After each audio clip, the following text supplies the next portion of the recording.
How's it going, guys? I think we're live. So I'll just ramble a little bit until we get some people coming in. I figured we can kind of make this I don't know, a once in a while thing where we sit down together, we drink an evening beer, and we just have a chat about whatever you guys feel like talking about. I changed some of my audio setup stuff, so please let me know and make sure that the audio is sounding good and all of that. So if you can let me know in the chat and say hello, that'd be great. So tonight we're drinking Alaskan Amber, a Pacific Northwest staple, really. It's got a little bit of bite to it. Kind of nice. So how's it going, Eli, Brendan, Mike? How's it going, guys? Audio's good. That's a good thing. I completely rerouted everything because I've got an interview tomorrow morning my time with Gary Goff, and we have to use Skype, and Skype was not recognizing my good camera or my audio, so I had to completely reconfigure everything for that interview, but I think we got it going. More than anything, that's probably what this is right now. It's just a test to make sure it's working. How's it going from Texas? How's it going, Jirapat? Did I say that right? Peter?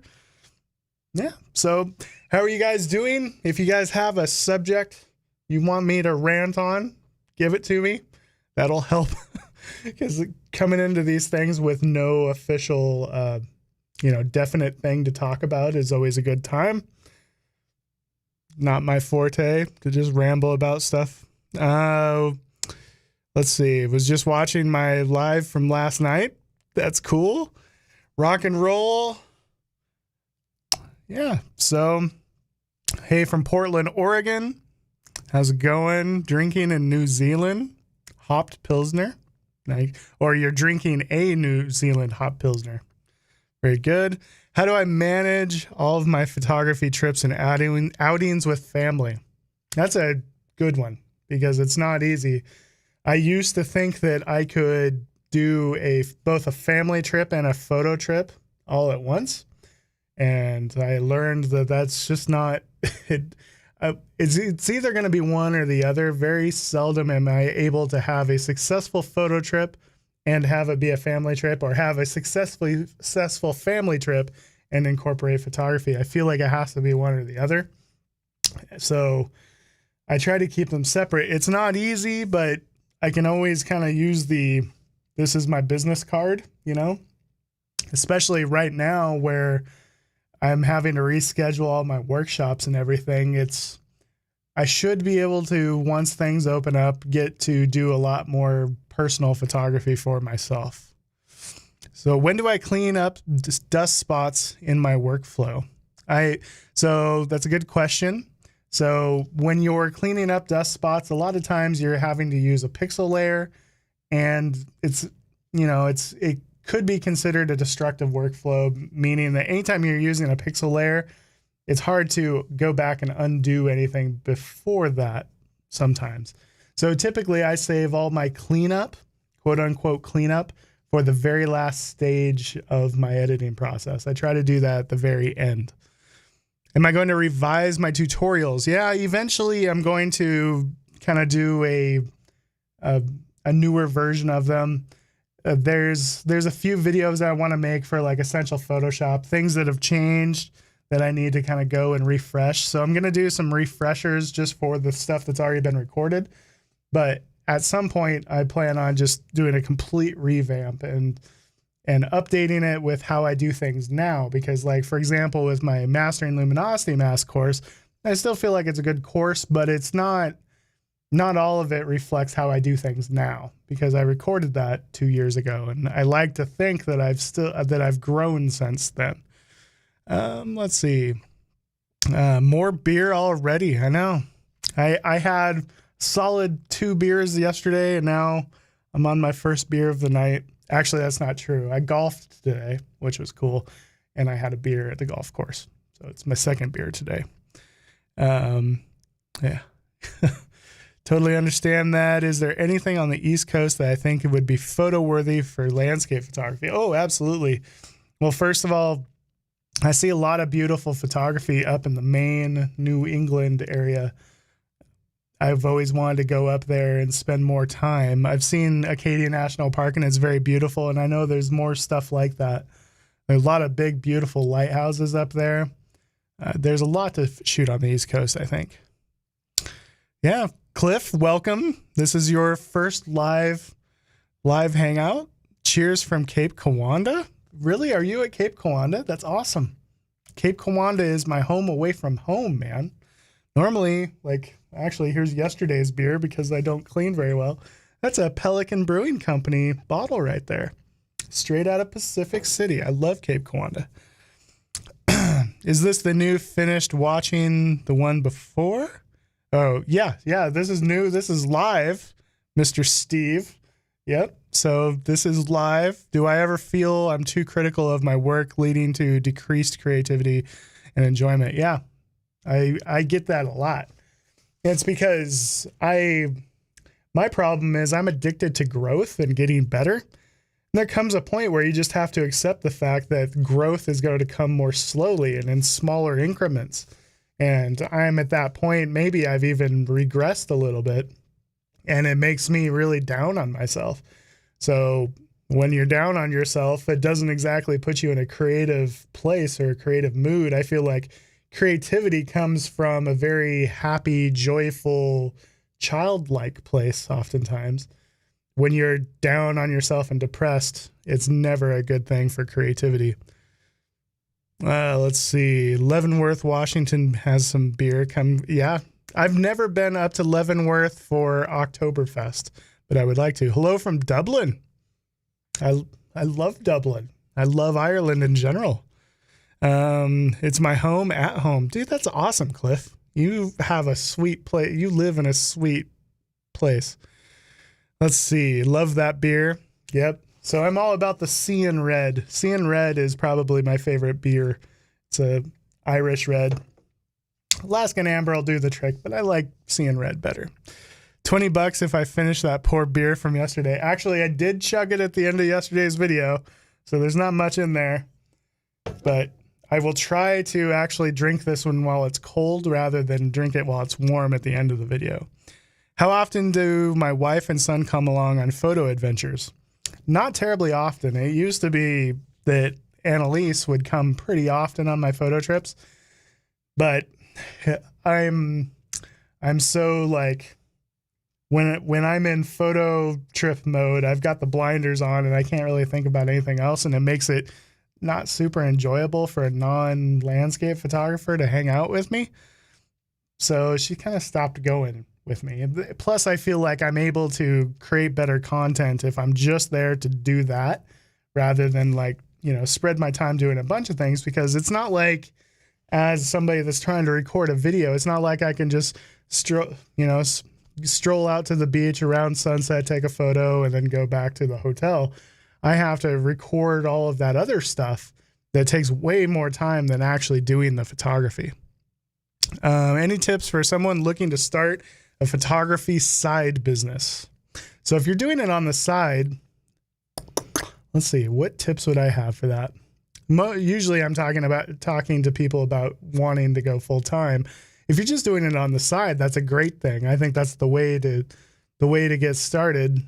Just make sure that you are advertising or putting your work out there for the kind of work you want to be known for. Whatever you post on social media, that's what people are going to associate as what you do. And if you post a whole bunch of different types of stuff that isn't exactly what you want to do, people are going to not really know what to know you for. So especially in the beginning, I think you should only share the work that you want to be doing or wanting to get paid for, and really focus on one type of work that you're sharing. 2 live shows in 2 days. I am on fire. Well, it's because it's kind of easy. I was just coming in and I was working on my audio stuff, and I was like, I should test this. I'll just go live. So I did. Do I decide up front what direction my editing of a photo will take, or do I just adjust my strategy based on where it takes you? Oftentimes, so it's kind of a mix. Like sometimes when I'm taking a photo, I know exactly what I plan on doing to a shot. other times I try to just kind of go with the flow and go with what I'm inspired by. A lot of times I will just quickly start throwing some sliders around in Lightroom and do just kind of like a proof of concept edit where I see what it looks like with a really cold color temperature, see what it looks like with a really warm color temperature, see what it looks like really bright, really dark, and I experiment with it. And then I kind of get an idea, and then I kind of run with that idea and work towards that idea. Do I ever enter contests? I used to enter contests. I think 2017, I was like, I don't know, took second place in landscape photographer and whatever. It was like one of those landscape photographer of the world contests. I took second place with one of my wave photos. Problem is, most contests, there's always like that asterisk, and there's like that, but we get to use your photo for all of our marketing for the next year. And then they try to like sell you photo books and stuff. And I just kind of got annoyed with it. And I got too obsessive about it because you got to remember photography is not a competition, or it's not supposed to be a competition, because there's no, just because somebody wins a contest doesn't mean that their photography is better than yours. I have a problem with like taking it a little personal and being like, well, that person's, why did that person beat me out? Because they totally blew their highlights. And, I get really competitive. It's not really a good thing for me in general. So I try to avoid them just because I'm a poor loser, I guess. Do I use panoramic equipment like noddle sliders, leveling heads, noddle sliders, panoramic heads from Acrotech, or anything? So when I shoot panoramas, I don't have stuff handy. I only ever just use my L bracket. Or if I'm shooting a telephoto panorama, I just use my tripod collar on my 100 to 400. I do have a leveling base on my Really Right Stuff, my big one. And it's really nice for just quickly getting your tripod level. But honestly, like if you take a little bit of time to get your tripod base, the top of your tripod nice and level with the bubble level, you can do a pano with very basic gear. But an L bracket, I find, is most times enough. There's very seldom any time when I wish I had a nodal slide or any kind of panorama equipment. I know there's a lot of people that take panoramas very seriously and they use that equipment, and because it helps with parallax. I've just never ran into situations that serious, but I'm not like I shoot panoramas only type photographer. It just ends up being more crap in the bag, stuff I have to set up if I'm going to use it, and it slows me down. I don't think that it's really required for most stuff. And most panorama style heads, I actually don't care for, because the way most panorama, heads that are marketed as that work is that you can get it level with the ball head, and then it has a swivel top. Really Right Stuff has it, Acrotech has it, a lot of brands have that. But the thing is, that only works if you get it 100% level. It has to be level not only this way, but it has to be level this way. Because, for example, if you're up on a tall overlook and you have to tilt down in order to get your composition the way you want it for your panorama, that means that if you have that swiveling head, it's going to be swiveling this way, which is not going to stitch at all. It's going to be really, really messed up. So you're better off to just not have one of those heads. Tilt down, make sure your tripod is level, your digital virtual horizon is level. And then when you pan around the base of it, your camera's going to be tilting down, but it's going to be tilting down equally, and it'll actually stitch. Long explanation. Have I held Adam Gibbs trophy for best photographer? No, I've never actually won that, and I've never touched his trophy. I couldn't get it away from Gavin. F4 video is getting really close to being done. I would not be surprised that if we were announcing that it was ready for release by a week, something like that. We're probably a week and a half, 2 weeks away. So it's really close to being done. The rest of the stuff that we have to work on is just all the little logistical things like getting the website done and getting everything uploaded and where are we going to host it and that kind of thing, because the editing part of it is pretty much done. As a full-time landscape photographer, is my business model mostly around teaching or taking pictures? So it used to be very much around taking pictures, but that was not so much making money off my landscape photography. I was making money as like a real estate photographer, a wedding photographer, a sports photographer, and a portrait photographer. And then, I started, selling some landscape prints, but I live in such a small area that, there's only so many people that want to buy a print. You can't make a living like that, at least not in my area. And then the education part of it started to escalate. And before I knew it, I was in demand enough to where I could fill my schedule pretty easily with workshops and have them sell. And so as I did that, I started phasing out all of the portraits and all of that kind of stuff because frankly, I didn't enjoy it as much. Like I could either talk about landscape photography that I love, or I could be doing weddings, which I really don't love. And weddings was really the main way that I made money as a photographer in general. I shot a lot of portraits and real estate and products as well, but eventually I phased all of that stuff out and I just focused on what I enjoy most. And that I feel like that's kind of the natural progression for people as they start to experience a little bit of success, is that they start phasing out the stuff that they don't like and trying to spend more time doing what they do like. And for me, like I've just been trying to if I can figure out a way to, do landscape photography or to at least talk and teach landscape photography all the time, I'll be happiest. And so that's been my business model. It's not ever been like a preconceived, plan of any kind. It's just been the way it works out.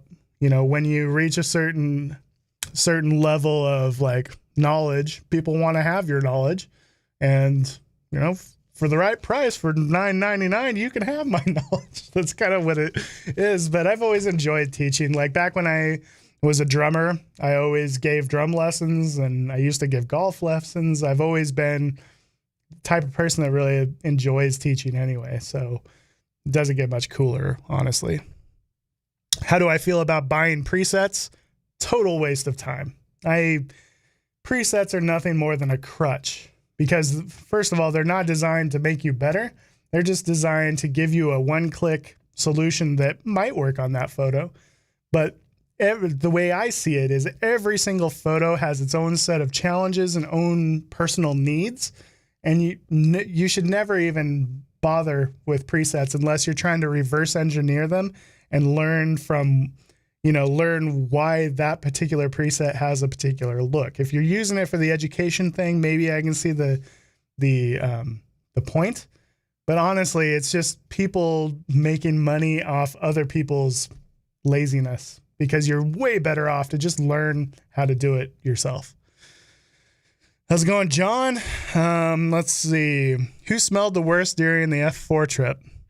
Well, if we're talking flagellants, it was definitely Thomas Eaton. Thomas has the most rancid odors. I think it was because the American food was not sitting right with him, but it was brutal. A close second was Greg. Gavin he was constantly passing gas, but they were pretty much odorless, which is good. Being a Washingtonian, was Art Wolfe an inspiration to my photography? I found Art a little bit later on in photography. My first inspirations were people like Ryan Dyer, Michael Shane Bloom, Mark Adamus. I found Art a little bit later. And as I get better at photography, I appreciate Art's photography even more, because Art isn't about, crazy, epic, impactful post-processing. He's just a master of composition. And as I do more photography, I start appreciating people like Art more. And he's a super nice guy too. Are ND and polarizing filters essential gear? I would say within reason, yes. I think ND filters are essential if you shoot much water, but it doesn't mean you should use them in every shot. You should only use them when they are needed to get to that shutter speed you want. Circular polarizers are incredibly handy and useful if you're doing a lot of telephoto work where you're shooting through a lot of atmosphere, or if you're shooting forest scenes a lot and you have a lot of wet foliage. Hello from Worcester, UK. Do I think photographers who sell presets are like snake oil salesmen? You said it, not me, but I won't disagree with you. I think it's capitalizing on other people's inexperience and laziness. Because if you're buying presets, you're either somebody that's just like, I don't want to spend much time editing, I just want to buy and edit, basically. Or you watch a lot of YouTube and you have all these people trying to like talk about how amazing these presets are. Like, if you just buy this preset pack, you're going to be able to boomify your stuff. And I think a lot of people, they get tricked by it. They don't know any better. And I've talked about this in other videos before, and I probably sugarcoated it a little bit because, I don't want to rock the boat too much. But so the photography industry is like a pyramid. Maybe you heard me say this in a video. Especially when you're talking about people consuming YouTube videos, there's a ton of people at the base of that pyramid. And for that reason, there's tons of content creators that just are making videos only for those people that have just bought their first camera or have maybe been doing photography a year tops. Most of the content out there is for the beginners because there's just so many of them. You can make the same video every 3 months and you have a completely different audience, and there's just a lot more people to watch it. That's how a lot of the photographers out there have such massive channels, is because they cater to the beginner. But as you start working your way up this pyramid, there becomes fewer and fewer people at the more advanced skill levels. So there's fewer and fewer content creators targeting those people. It took me a long time to kind of pinpoint that because I was always frustrated that all of the information on YouTube was just so damn basic. I wanted something more interesting that applied to me. And the reason there wasn't is because there wasn't very many of people at my skill level. That's why I've always liked, like Sean Bagshaw's channel, Greg Benz's channel, what's his face? Jimmy McIntyre's channel. They actually taught some useful, fairly advanced stuff. And I feel like those people actually wanted to see people improve. But all of the people that are just trying to sell you a preset, they don't care about you improving. They just care about selling you something. And I always hated that. And that's how I feel. I need to take a drink. Hi from Scotland. Good to see you again. When am I going to fix that dent in my car door? I need to have it pulled out. I think it'll pull out easily. I just need to get it done. One piece of advice for a guy who's just starting. So one, if you're just getting started, you need to realize that there's nothing that can hold you back. Like, you can be as good of a photographer as you want to be. The only thing that could possibly hold you back is just not pouring in the time. So totally immerse yourself in photography stuff. Watch YouTube tutorials and, consume all the free content. And then once you can't find that free content that's actually teaching you stuff, then look into like a subscription kind of thing. Like, I know with me, like, I started with lynda.com and there was so much good stuff on there. Like, there was a guy, Ben Long. I loved all of his videos. I learned a ton from that. There's so much good content out there. And the cool thing about some of those subscription sites is that, like, if you're really serious about it and you like set aside some time for it, you can just fly through the tutorials, like pay $9 and watch like hundreds of hours during that month, and you've got your money's worth. So I personally think that if you pour the time into watching tutorials and consuming all the free good stuff on YouTube, you can really get a long ways, and you just got to spend time doing it. So fully immerse yourself, and that will make all the difference in the world. Terry says F64 is amazing. Yes, Blake Rudis is really cool. I really like Blake. Is it better to devote my time to one subject of photography? Like, for example, you do wildlife and landscape, but I want to be better at landscape. Hold on, it's moving. How do I balance different subjects of photography? So for me, like, I started off very much as just a generalist. I loved photographing lots of stuff. And I think that it made me a better photographer in the end because, you know, shooting this genre, even though it's completely different than shooting this genre, those skill sets, there's a crossover there. So shooting sports has made me a better landscape photographer because it gives me an appreciation for the importance of the moment. And, you know, it's definitely made me a better wildlife photographer because, you know, sports and wildlife, they're kind of related. And landscape photography has made me better at composition and post-processing. So when I go to do a portrait, like, you know, imagine going into a portrait photo edit and knowing all this stuff about exposure blending and luminosity masks and compositing. Like, you can do a whole bunch of crap with that kind of post-processing knowledge. So there's a lot. It doesn't matter. It's good to be a generalist. It makes you better at everything faster, but at some point you only have so much time to dedicate. And when you start to sense you're plateauing, especially in your area of deepest interest, you need to make sure that you're devoting enough time to that one pursuit. That way you continue to grow in it. Whew. Favorite camera of all time. I had a lot of good times with my 5D Mark IV, my Canon 5D Mark IV. I still feel like I probably took my best photos with that camera. I don't think it's a better camera than what I currently own, but there's definitely some nostalgia for it because I took some of my best photos with it. Let's see. What was my favorite location on the Isle of Mull? Honestly, it was probably just the oak tree groves. Isle of Mull wasn't that easy to photograph. It was probably one of the more tame areas in Scotland. Like, of all the places I could have gone in Scotland, Mull is kind of like, meh, you know, is like the retirement island probably. But I really loved the twisty tree groves that they had on the island. I really liked that. I could totally go shoot that some more. How do I make money with my photos? Honestly, the majority of my money comes from teaching photography. Post-processing tutorials and workshops, that's a massive part of it. I still do the occasional real estate shoot. You know, I do some drone stuff at my local golf course, like helping with video and photos for that. But I don't sell a lot of prints, but it's because I don't press it. I don't market it. I don't push it.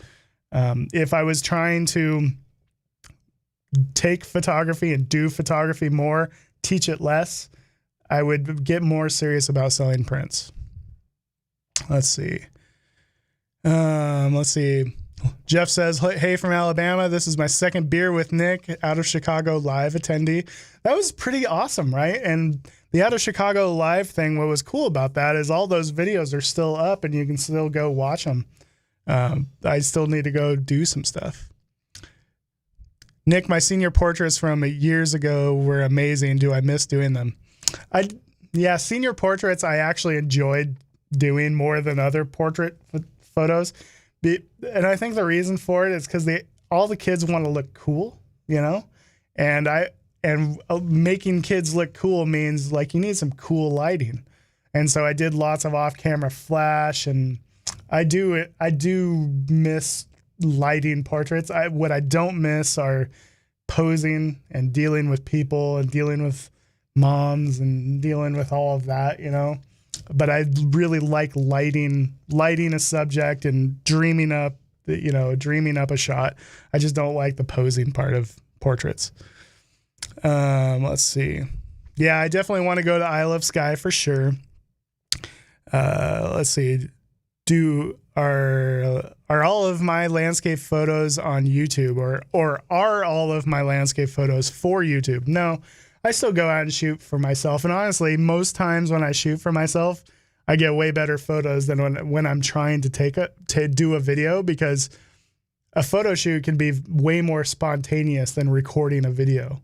Because to do a decent video, you have to get all the B-roll and you have to get all the talking head shots and be like, okay, so today we're going to go down to this beach and blah, blah, blah. It's way harder to be spontaneous when you're doing a video as well. And for that reason, I always feel like I get better photos when I'm just there to just do photos. Closing of the Pharaohs Instagram or overcrowding. Are we our own worst promoters?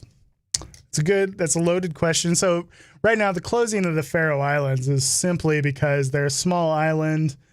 They're not in love. They're not basing their whole economy off of tourism, and there's a global pandemic going on. So if there was ever a time that they wanted to take a break from tourists, now would be it, They're not like Iceland, where their economy is heavily rooted in tourism. Their economy is tanking without having tourists. Faroe Islands isn't really like that as much. So I don't think that I don't think it's a permanent thing. I think that it'll open back up just like everything else. But, Instagram and YouTube, social media in general, it's got a way of making locations just explode with popularity. There's a herd mentality when it comes to people. They see a pretty photo, everybody wants to go get that photo. And, the Faroe Islands is a little bit different in the fact that it's not very easy to get to. Iceland, for example, it's a direct flight from everywhere. Iceland has really got this it's a hub, it's a really easy place to fly to. So it's really easy for people and more affordable for people to get to. To go to the Faroe Islands, it's a bit more of a pain. It's more expensive. You get there and people aren't quite as excited that you're there, and so I don't think it's ever going to take off as much as Iceland has, but it's definitely rising in popularity because people see awesome photos and they want to go get them too. And it's just herd mentality, I think. Hello from Norway. Hello, Hans. I probably do not have the opportunity to give tips on what could have been done differently on Insta. Yeah, so I do get that quite a bit where people send me a message or whatever on Instagram saying, hey, will you check out my profile and give me some critiques? And if I did that for everybody that sends me a message, I would have time for nothing else. And I feel like a jerk for not being able to do that. But there's only so many hours, Oh, yeah. Cliff, I totally understand. Cape Kiwanda has gotten insane. And the first couple times I went there, like you go out to, the bowl area or beyond the fence, and there you would see one or two people. Now, when you go out there, there's just, tons of teenagers standing on like the slick sandstone where waves have already came up and hit that area. And they're down standing where they're very much in danger. It's like, I almost don't enjoy going out there anymore because I don't want to have to look at people being stupid. It's just like, it just fills you with tension because you're like, I don't really want to watch somebody drown today. Why are flights to Iceland so expensive if their economy is predicated on the tourism? I think what happened was for a long time, Iceland Air, I think that it was, what's the term? There was government subsidies. So it was subsidized. I struggle with big words. It was subsidized by the government to help keep prices low, to help drive tourism to Iceland. But then it got to a point where Iceland was popular enough, they didn't need to do that anymore. So they brought the prices back up to what most international flights are. And it was a shock to most people's system. if a place gets popular enough, they don't have to give incentives for people to come. They're going to come anyways, whether that ticket's $700 or $1,400, they're probably going to come anyway. So I think that's what happened. Yeah, Pharaoh's from New Zealand flying home close to 30 hours. Oh, that's bad. Man, that's rough. Can't believe you spend 45 minutes max on a shot. Well, part of it is because I can fly through an edit. You know, if most times I get so used to like talking about what I'm doing and going really slow, when I sit down to edit, I can rack up 30 layers on an edit in like 5 minutes. Like I can really fly through an edit, but just because like I have the same bag of tricks that I like to do on most photos. So, you know, you get really quick at it. Any desire to do more wildlife photos? Yeah, I definitely have more desire to do it. In my area, we have deer, elk, and hawks. And I have to travel to get anything different. I would like to spend more time doing wildlife photography, photographing birds of prey. I love owls. There's definitely a desire there. Yeah, Cape Kiwanda is getting far too much foot traffic. I totally agree. And, you know, because it's sandstone, there's just so much more erosion than there used to be. There's a lot of places on the Oregon coast like that. We have no reasonable way to get to Iceland from Detroit. Well, it wouldn't be a direct flight, but I would think that you would probably end up flying Detroit to Minneapolis, Minneapolis to Keflavik. I end up flying through Minneapolis fairly often when I don't just go Seattle, Keflavik. Let's see, 45 minutes. What's my favorite type of beer? I've mentioned this a few times. I feel like it's turning into a commercial. Welcome to the Pelican Brewing Company, Seeing Red. It's an Irish red beer. It's a beautiful beer. That's probably my favorite one. Close second is Alaskan Amber. It's just a nice, you know, it's got a little bit of flavor, but it's not like an IPA or super hoppy thing. I appreciate a nice ale. Let's see. After a couple years into photography, would I get a drone or a video kit and start uploading videos? So I would ask the question, like, are you really drawn to do video, or what would the motivation behind doing the video be? I think the problem with drones is that most really cool places that you want to fly them, you can't anymore, but there's a lot to be said for just being able to get different perspectives on things. It really opens up a lot of compositional possibilities. For example, where I live in the Palouse, everything is agriculture. It's just rolling wheat fields in every direction. And you can't just take off walking to the top of a hill. It's really difficult to get vantage points a lot of times. There's a few different places where you can get good vantage points. So a drone is actually really nice in my area because I can fly it up and I can see areas that, you know, you can't hike to, which is kind of cool. Do I find myself stuck in the same editing workflow from photo to photo, or do I have a variety of workflows? I have a very similar workflow from photo to photo, but I try to treat everyone differently. I don't know how successful I am at treating them all differently, but I try to treat every single photo completely independent and separately from others.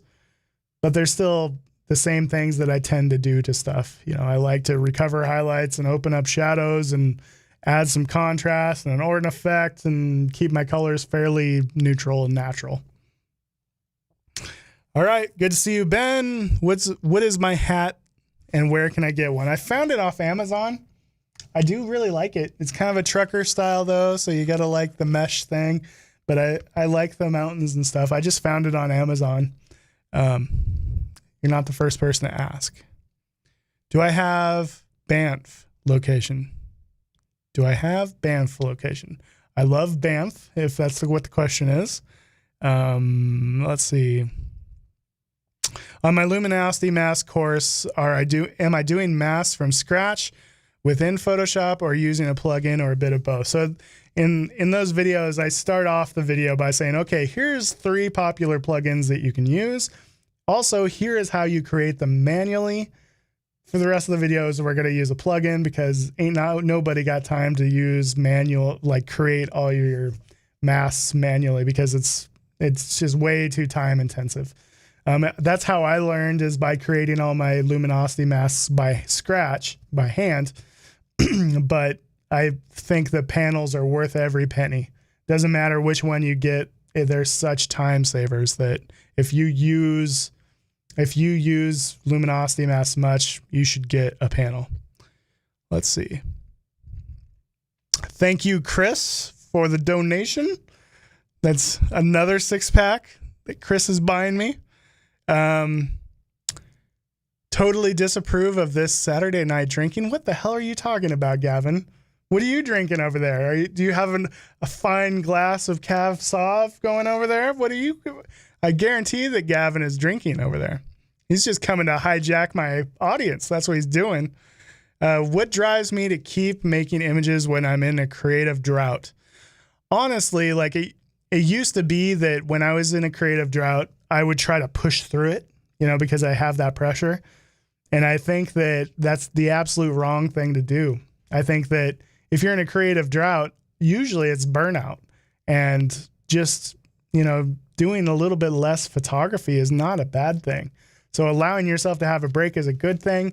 But one of the best pieces of advice that I've been given is from Erin Bodnick. And she says that when you're in a creative drought or creative rut, when you're not feeling inspired, you need to stop focusing on output and like creating photography and start focusing on input, whether that's just admiring art, watching movies for the color grade, admiring other photographers, going out and finding new photographers, watching a tutorial and learning something like focusing on, the input rather than the output, I think is the best thing you can do.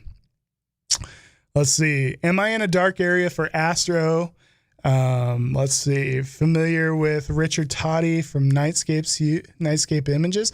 I'm not familiar with Richard, but I am in a dark area. Like I guess you call it a class 5 border in my area. It's very easy for me to travel 10 minutes outside of town, and then I don't have another city to the southeast for another 100 miles.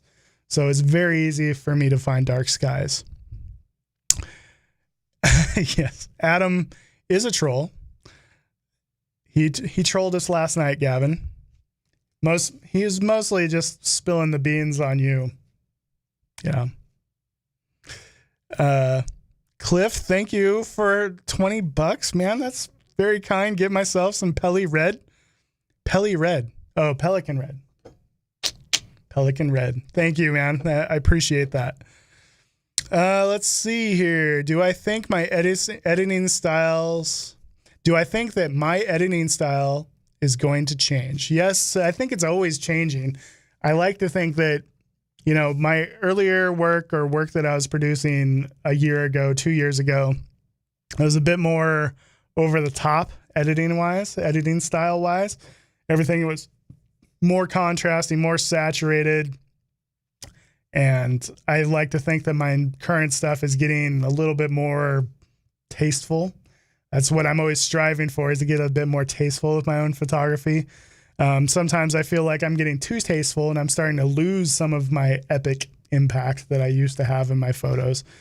But at the same time, can't do the same thing over and over and continue to have it be fulfilling. Let's see. When do I plan to get out shooting locally again? So, Anne, I've already been out shooting a little bit, and I always feel a little bit weird about doing it, but in my area, it's incredibly easy for me to be out and not be anywhere near other people. Like my area is not a photo destination where I live. So if I go out on a gravel road, there's not going to be anyone there.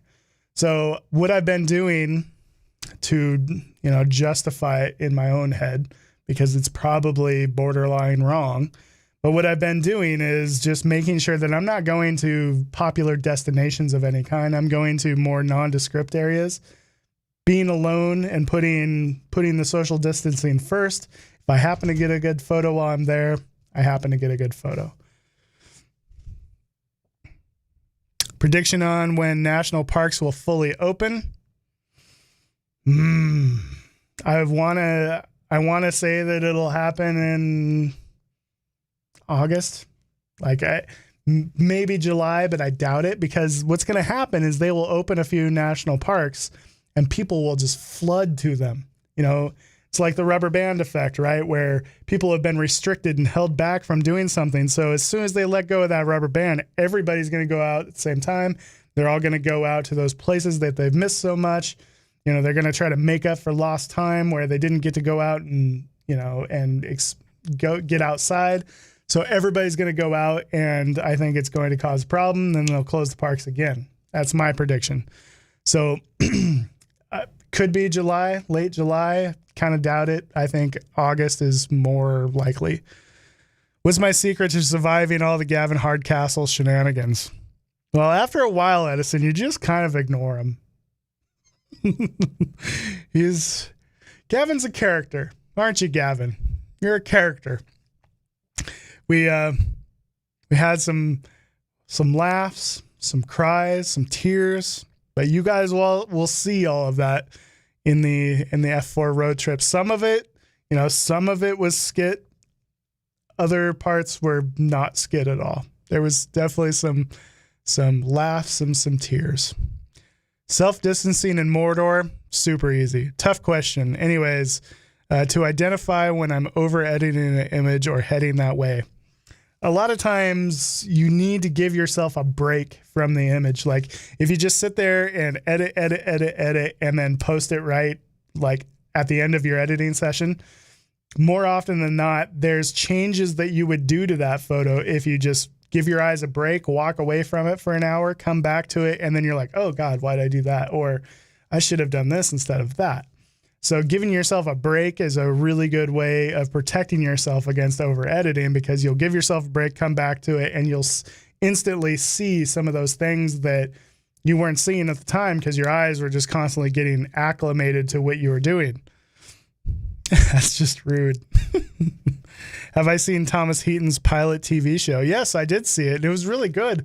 He looked really snazzy in that coat. That's what I was thinking the whole time, is he was like, part Bear Grylls, part Indiana Jones. I thought it was really good. If anybody could do a show like that, it would be Thomas.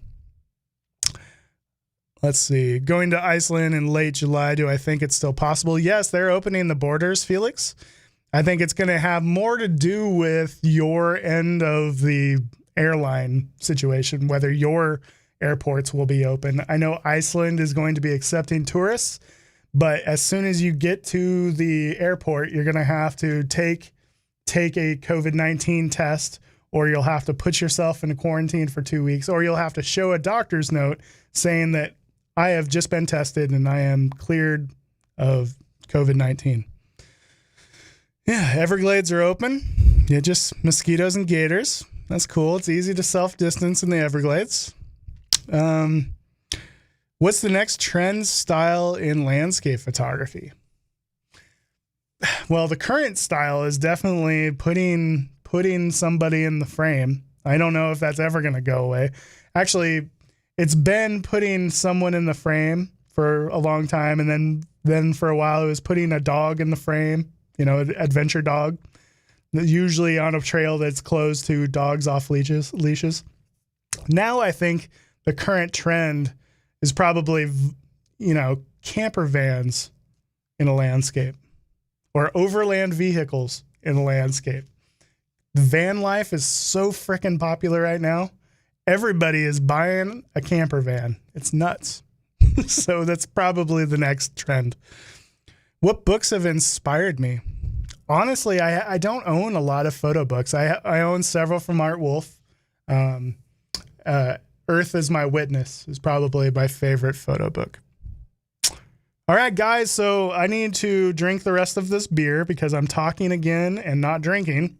So we're going to drink the rest of this beer. All of you guys that have beer or alcoholic beverages in front of you, you need to drink with me now. We're going to do this count of 3. 1, 2, 3.